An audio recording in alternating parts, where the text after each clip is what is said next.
इस प्रकार के वचनों को बार बार कहना सुनना चाहिए। पत्थर कितना कठोर होता है और रस्सी कितनी कोमल होती है, लेकिन रसरी आवत जात ही सिल पर परत निशान। ऐसे हम लोग पत्थर के जैसे कठोर हैं, पर ये संतों के पवित्र वचनों की रस्सी रगड़ती रहेगी तो कभी न कभी एक लकीर ऐसी खिंच जाएगी कि फिर अपने आप हमारे भीतर अक्रोध की भावना आ जाएगी।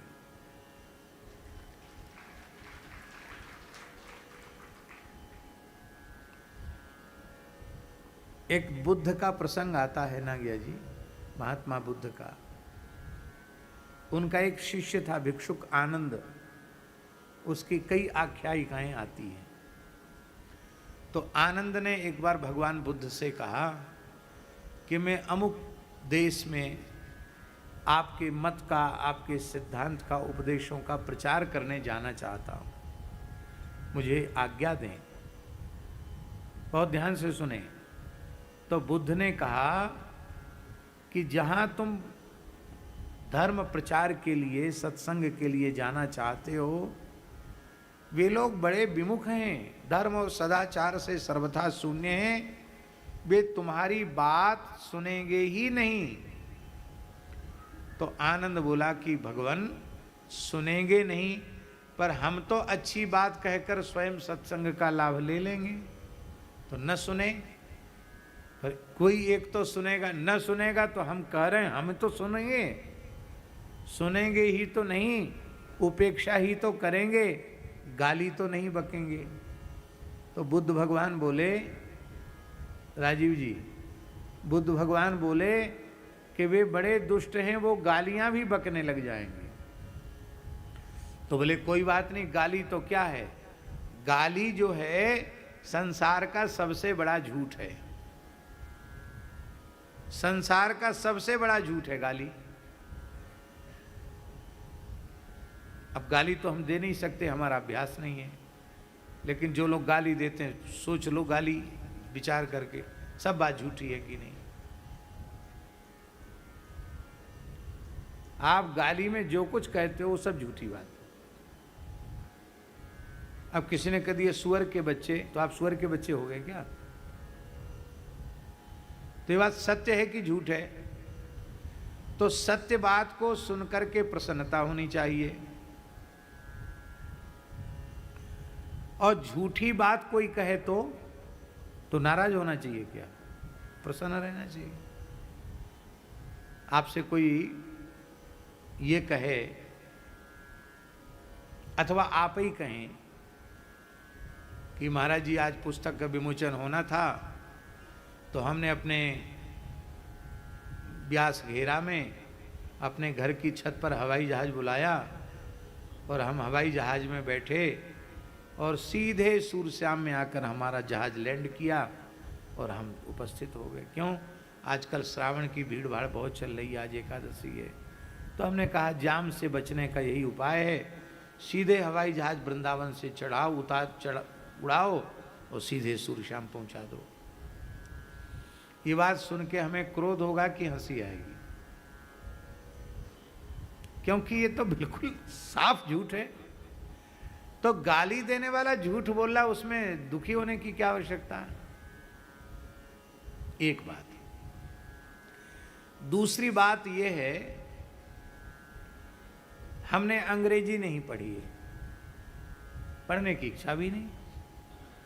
हाँ, अक्षर तो पहचानते हैं क्योंकि अक्षर ज्ञान तो करा दिया जाता है, लेकिन पढ़ने में रुचि नहीं है, पढ़ने की इच्छा भी नहीं। लोग कहते थोड़ी अंग्रेजी सीख लो, अंतर्राष्ट्रीय भाषा है। भैया, हमें सच्ची बात तो है कि ब्रज छोड़ के कहीं जाने की इच्छा नहीं है, ये तो प्रारब्ध है जो इधर उधर भटका रहा है, कहीं जाने की इच्छा नहीं। तो क्या है, नहीं पढ़े अंग्रेजी तो नहीं पढ़े। अब हमको कोई अंग्रेजी में गाली दे तो हमारे ऊपर प्रभाव पड़ेगा क्या? स्तुति करे तो प्रभाव पड़ेगा क्या? हम तो पढ़े नहीं। आप चाहे अंग्रेजी में गाली दो, चाहे स्तुति करो, हमारे चित्त पर कोई प्रभाव नहीं पड़ेगा। ऐसे ही वैष्णव को, साधु पुरुष को, सज्जन व्यक्ति को ये पक्का कर देना चाहिए।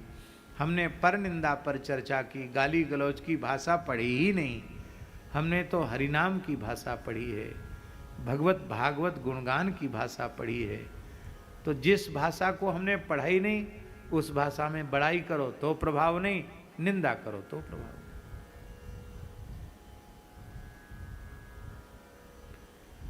अपने विवेक से ही क्रोध का शमन किया जा सकता है। आप सम्मान की इच्छा लेके जाओगे तो आपका बिना अपमान के अपमान हो जाएगा। लोग कहते हैं हम वहां गए थे, हमको बैठने को नहीं कहा, बैठने को नहीं किया, ये तो नहीं कहा कि यहां से निकल जाओ, धक्का तो नहीं दिया, गाली तो नहीं दी, तिरस्कार की कोई क्रिया नहीं हुई, आपने तिरस्कार मान लिया, क्योंकि आप सम्मान की इच्छा लेकर वहां गए थे, इसलिए आपको अपमान का अनुभव हुआ।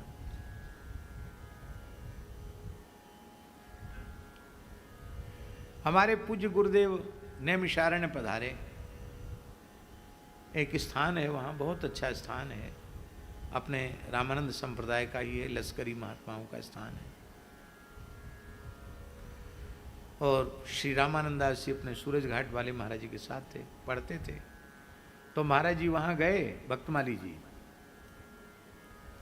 और स्थानों में प्रायः कोतवाल ही होते हैं, एक अंत प्रशासनिक साधु होता है जो थोड़ा डांट डपट के सबको ठीक रखता है, उसको हमारे साधुओं में कोतवाल कहते हैं।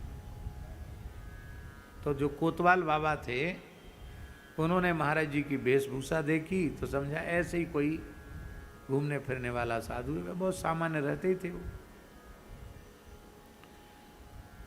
तो उनको संत निवास में बढ़िया आसन नहीं लगाया कि चौकी पर या कोई आसन वासन, नहीं, उनको गौशाला में एक कोना खाली था, तो यहाँ रहो। महाराज जी आराम से रहने लगे। और रामानंद दास जी को हरिनामामृत व्याकरण पढ़ा रहे थे, तो थोड़ी देर उनको पढ़ाते भी थे, हरिनामामृत पढ़ाते थे उनको। और उस समय पढ़ाते थे हरिनामामृत जब हिंदी संस्करण था ही नहीं, बंगला था, तो बंगला संस्करण से पढ़ाते थे, हिंदी था ही नहीं, उपलब्ध नहीं था हिंदी संस्करण हरिनामामृत का, तो पढ़ाते थे।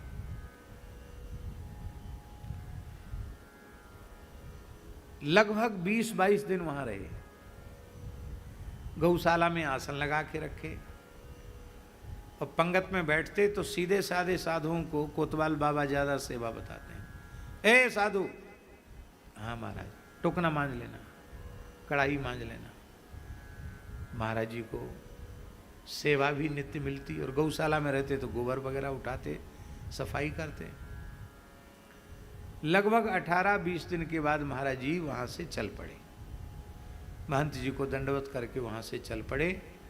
लगभग आधा किलोमीटर गए होंगे तो याद आया कि किसी साधु ने आकर हमको कहा था कि अमुक स्थान के महंत जी को आपकी भक्तवल्लभा टिप्पणी की आवश्यकता है। तो एक पोथी तो हमारे पास आई है, इनके यहाँ इतने दिन रहे, यही महंत जी हैं, तो इनको दे दें। तो महाराज जी ने वो साधु जो साथ में थे उनको दिया, और बोले जाओ ये पोथी दे आना और दंडवत करे आना, और कुछ बोलना मत, ये भी कह दिया। उन्होंने जाकर पोथी दी है, महंत जी ने ली। अरे ये तो महाराज जी का नाम लेकर कहा कि वो तो हमारे रामानंद संप्रदाय के गौरव हैं, उनकी ये कृति है, वाह, हम तो बहुत दिन से चाहते थे कि हमको टिप्पणी मिल जाए, बहुत अच्छी बात है। ए बाबा जी, तुम्हारे पास कहाँ से आई? तुम तो वही हो ना, गौशाला में तुम्हारा आसन था, और एक साधु था थोड़ी बड़ी उम्र का, तुम्ही दो ही मूर्ति थे ना? बोले हाँ वही। तो ये कहाँ से लाए तुम? बोले वो हमारे महाराज जी ने दिया। कौन महाराज जी? बोले वही महाराज जी। क्या नाम है उनका? तो नाम बताया। ये पुस्तक उन्हीं की लिखी हुई है? बोले हाँ। अरे राम राम राम राम, हमने तो उनको कभी पहले देखा नहीं था। और आप देखेंगे भक्तवल्लभा टिप्पणी में नागिया जी पुरानी प्रति में महाराज जी का कहीं फोटो नहीं है।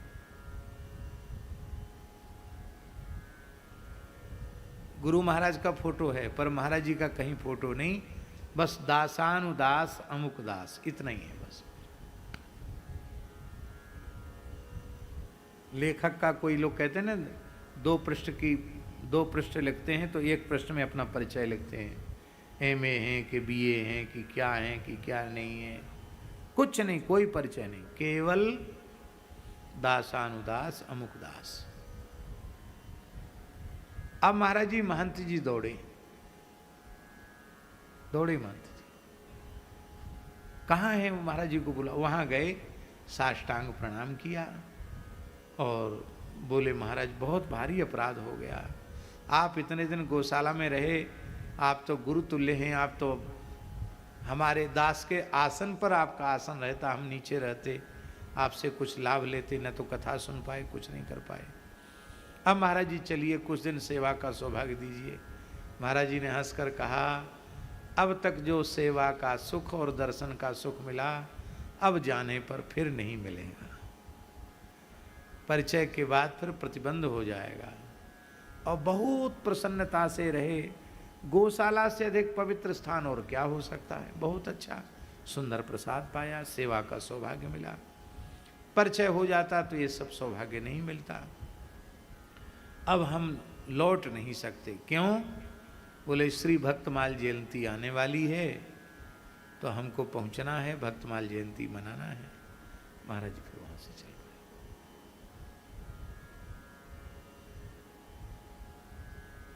और जो महात्मा साथ में थे उन्होंने कहा महाराज जी से, महाराज जी पहले पुस्तक दे दिए होते, चलते चलते पुस्तक दी, पहले पुस्तक दे दिए होते तो क्या ठाठ से कम बढ़िया जगह आसन लगता, दूध मिल जाता पीने को रोज कम से कम, हैं?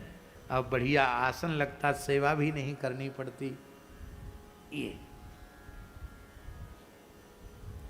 ये सहज स्वाभाविक वृत्ति ये तब आती है साधक में जब वह सम्मान की इच्छा का सर्वथा त्याग कर देता है, नहीं तो नहीं आती है। और अब ये सोशल मीडिया का जमाना ऐसा आ गया कि चाह कर भी अब आप छिप नहीं सकते।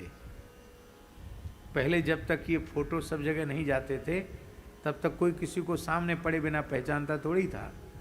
अब तो ऐसी स्थिति है कि जैसे ही सामने पड़े भीड़ इकट्ठी, अरे वो वही टीवी वाले बाबा हैं, ये यूट्यूब वाले बाबा हैं, तो लोग घेर लेते हैं, शांति छिन जाती है।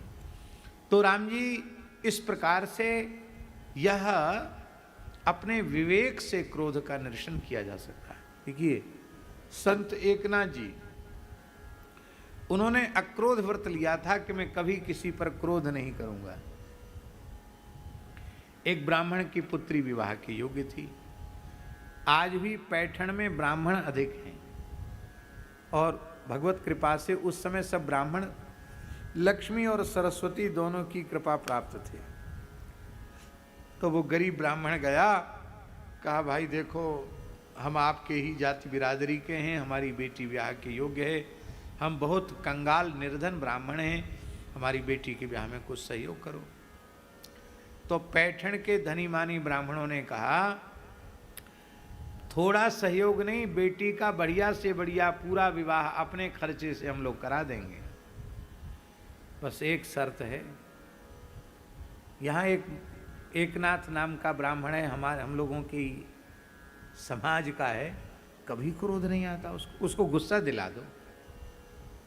देखो कैसे होते हैं लोग, जो कभी गुस्सा नहीं करता उसको गुस्सा दिलाओ, उसको गुस्सा दिला दो तो तुम्हारी बेटी का ब्याह का खर्च सब हम वहन कर लेंगे। ब्राह्मण बोला किसी को भी गुस्सा दिलाना तो बाएं हाथ का खेल है, गाली दे दो फटकार दो तो क्रोध करेगा। अरे बोले महाराज वो ऐसा विलक्षण महापुरुष है, कोई गाली दे कितना निंदा करे अपमान करे उस पर कोई प्रभाव नहीं पड़ता। तो ब्राह्मण ने कहा मैं तो उसको क्रोध दिला दूंगा। तो ब्राह्मण ने क्या मन में सोचा, बोले इसके भगवान का तिरस्कार करें तो उसको क्रोध आ जाएगा। तो हम वहाँ दर्शन करके आए हैं पैठण में एकनाथ जी के घर में निवास स्थान पे जहाँ ठाकुर जी हैं। बड़ी पवित्र आचार विचार की सेवा पूजा, अपरस की सेवा पूजा, आज भी अपरस की सेवा पूजा है। और ये ब्राह्मण बिना स्नान के, बिना नहाए धोए, जूता पहरे हुए गर्भगृह तक चला गया, मंदिर के गर्भगृह जहां एकनाथ जी सेवा कर रहे थे। इस परिस्थिति में तो क्रोध आना स्वाभाविक है, पर एकनाथ जी उसको देखकर मुस्कुराए, गुस्सा किए ही नहीं। उसने सोचा सपरस कर दें तो नाराज हो जाएं, तो लिपट गया एकनाथ जी से। तो एकनाथ जी बोले अपनी पत्नी से, ब्राह्मणी देवी सुनो, ये जो ब्राह्मण देवता हैं ये भगवान के बहुत उच्च कोट के प्रेमी भक्त मालूम पड़ते हैं। भगवान का मंदिर देखते ही और इनके मन में इतना प्रेम का जागरण हुआ कि उन्हें देह गेह की सब सुध भूल गई कि नहा के जाना चाहिए कि बिना नहाए जाना चाहिए, जूता पहन के जाना चाहिए कि जूते उतार के जाना चाहिए। ये ऐसे ही चले गए। अब कोई बात नहीं, इनको बड़े आदर पूर्वक ले जाओ, इनको स्नान कराओ, बढ़िया वस्त्र पहनाओ और हम आते हैं। वो ब्राह्मणी आई और बड़े चलिए पंडित जी, चलिए चलिए भीतर ले गए। बाजार में खड़े होके थोड़ा क्रोध का अभिनय कर देते, नाटक, अभिनय माने नाटक। क्रोध तो भीतर है नहीं, पर हमारे क्रोध से तुम्हारा भला होने वाला था तो हम थोड़ा क्रोध का नाटक कर देते, तुम्हारी बेटी के ब्याह के लिए चंदा हो जाता। पर अब कोई बात नहीं, चिंता मत करो, हमारे श्री पांडुरंग आपकी पुत्री का विवाह करेंगे। और एकनाथ जी ने उस निर्धन ब्राह्मण की पुत्री के संपूर्ण विवाह का खर्च स्वयं वहन किया। आप नित्य प्रति गोदावरी स्नान के लिए जाते,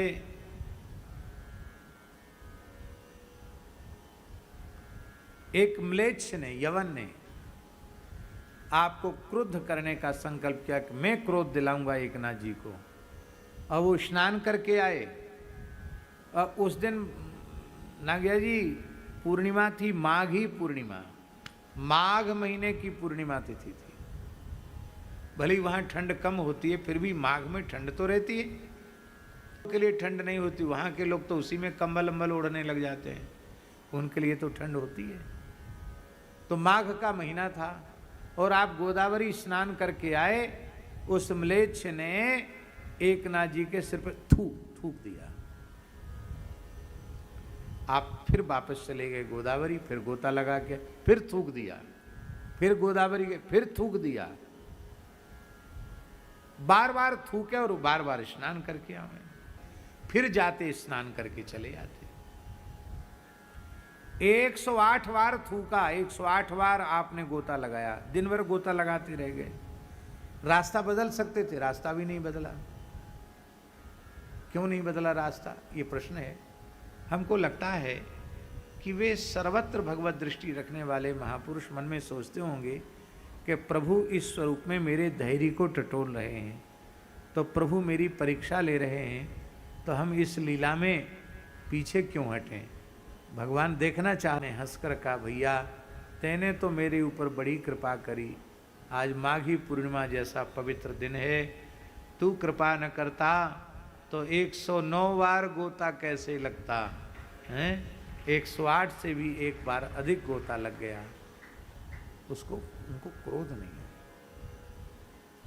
पत्नी से तिरस्कार सहन कर पाना तो और कठिन है। श्री संत जगतगुरु तुकाराम महाराज की पत्नी परम पतिव्रता थी और परम भक्तिमती थी, पर श्री तुकाराम जी बेचारे खाने पीने का होश नहीं, तो वो भगवान से थोड़ा नाराज प्रणय कोप करती थी कि हमारे भोले भाले पति को पंढरीनाथ ने बावड़ा बना दिया है, इसलिए ठाकुर जी को भी कई बार अट्ट-पट्ट बोल देती थी। और तुकाराम जी तो अपनी मस्ती में मस्त रहते। भाइयों ने हिस्सा बांट किया तो कुछ महाजनी का बही खाता दे दिया जिसमें लोगों का पैसा उधार पड़ा था, उनसे तगादा करो, पैसा लो, काम चलाओ। वो जाते तो वो कह देते कि तुकोबा हम तो बहुत गरीब हैं, हमारे पास कुछ नहीं है। तो सारे जो हिसाब किताब वाली बहियाँ थी उनको पत्थर बांध के कौन सी नदी है, इंद्रायणी में डुबा दिया। वो जो कोरी बही खाता थे, उन पर भगवान के लिए अभंग लिखने लगे। अब रोजी रोटी का साधन तो समाप्त हो गया। पत्नी ने कहा कि कई दिन हो गए बिना खाए पिए, अरे कम से कम खेत में थोड़ा गन्ना लगा है, गन्ना ही ले आइए। तब आप गन्ना लेने गए, वहां से गन्ना लेकर चले और बालकों ने आपसे गन्ना मांगा, तो कौवा हमको दो, हमको दो। तो सब में श्री कृष्ण का दर्शन करने वाले, बालकों में गोविंद गोपाल का दर्शन करने वाले, ल्यो गोपाल जी, ल्यो गोविंद, ल्यो प्रभु, सबको बांट दिया। एक गन्ना लेके कंधे पर आए, एक गन्ना। सवेरे गए थे और दिन चढ़े 2:30-3 बजे आए, वो भी एक गन्ना लेके आए। तो पत्नी को तो बहुत क्रोध हो गया कि ये कैसे विचित्र महापुरुष हैं। सवेरे के गए, दोपहर पीछे लौट रहे हैं, और वो भी एक गन्ना लेकर के। आओ देखा न ताओ, तुकाराम जी से हाथ से गन्ना लेकर उन्हीं की पीठ पर गन्ना दे मारा। गन्ने के 2 टुकड़े हो गए। इस परिस्थिति में क्रोध कौन नहीं करेगा। पर श्री तुकाराम जी ने मुस्कुरा कर कहा, देवी हम सोच रहे थे गन्ना एक है और हम घर में चूसने वाले 2 हैं, तो हिस्सा कौन बांटेगा। तुम कितनी बुद्धिमती हो, विवेकवती हो कि तुमने न्याय कर दिया, जो नीचे गिर गया है उसको हम चूस लेते हैं और जो तुम्हारे हाथ में है उसको तुम चूस लो। और पंढरीनाथ का भजन ही तो करना है, अपने को क्या लेना देना है। इतना सुनते ही उनकी जो गृहिणी थी, उनके तो आंखों के सामने अंधेरा छा गया। वो थरथर कांपने लगी, चरणों में प्रणाम किया और कहा, भगवान आज इस दासी को क्षमा कर दो, अब जीवन में कभी इस प्रकार का अपराध मेरे द्वारा नहीं होगा। और फिर जीवन में कभी नहीं, कभी छेड़ा ही नहीं तुकाराम जी को। तुकाराम जी निश्चिंत भजन करते और जीजाबाई उनकी निरंतर सेवा में लगी रहती। अब हम आपसे पूछ रहे हैं, जीजाबाई में इतना बड़ा परिवर्तन जो आया, वो क्या तुकाराम जी के क्रोध करने से आता है? उनके अक्रोध से यह परिवर्तन उनके जीवन में आया। इसलिए क्रोध रहित व्यक्ति के जितना बलवान इस धरती पर कोई दूसरा व्यक्ति नहीं। क्रोध रहित व्यक्ति इस धरती का सबसे बलिष्ठ व्यक्ति है, सबसे बलवान व्यक्ति है। बोलो भक्तवत्सल भगवान की जय। श्री सीताराम प्रतिदिन सत्संग एवं दर्शन के लिए श्री महाराज जी के ऑफिशियल चैनल को जरूर सब्सक्राइब करें।